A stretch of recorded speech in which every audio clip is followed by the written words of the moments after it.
Now, I'd like you to talk about something together for about 2 minutes. Here are some different methods of communication and a question for you to discuss. First, you have some time to look at the task.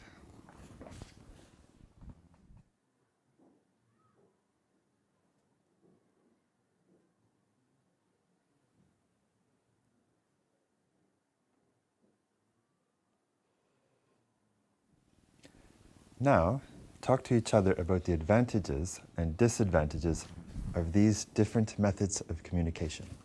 Do you want to start or shall I? Okay, I'll start if you like. Okay. So I think the most common way right now of communicating would be online chatting, as everyone has mobile phones nowadays, and we always have them on ourselves. So it's really easy to just send a text message to someone and wait for them to answer it. Yes, I agree, but one of the main disadvantages of it is that you don't really know to whom you're talking to exactly. So it's not that reliable. Yeah, I agree. So maybe a good alternative would be talking face to face. Yeah. It's like the most reliable way, but one disadvantage it would be maybe you have to require the other person to be with you in the same exact place. It cannot be in the other parts of the world, like only chatting can do that. Yeah, and also you can notice when someone's lying or when something's wrong between you two. Yeah, so then maybe an alternative to that would be talking on the phone. Yes, but sometimes it's not quite good. It's not that effective because, for example, my grandmother doesn't hear too well. So when we talk on the phone, it's really difficult for her to have a conversation with us. So maybe using body language is something everyone understands.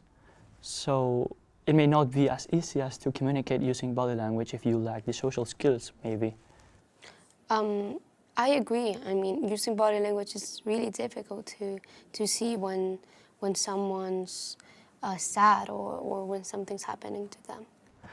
Maybe written letters and postcards is the different one from all of them, as it can also express emotions between countries and that excitement you have when you receive a postcard, which is not really normal nowadays. We all use email or chatting. It's really nice to have. Yeah, I mean, the bad thing is that they sometimes can get lost. Yeah, I agree. Okay. Yeah. Thank you. Now, you have about a minute to decide which 2 methods of communication are the most difficult to carry out effectively. So which ones do you think? I would start off with using body language. As we've already said, I mean, it's really difficult to notice. And well, what do you think?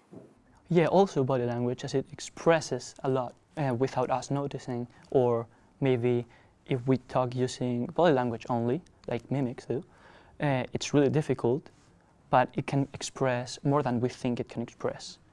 Yeah. Then maybe talking face to face is a really effective way of communicating. Yeah, that's really effective. But one that wouldn't be that effective, for example, is written letters and postcards, because, as you said, they can get lost and never get to where they had to. Yeah, and they are really slow. You have to Yes. wait for them to arrive. And maybe even the message is outdated because it's something that happened before and doesn't have a point now. I agree. Thank you. Can I have the booklet, please?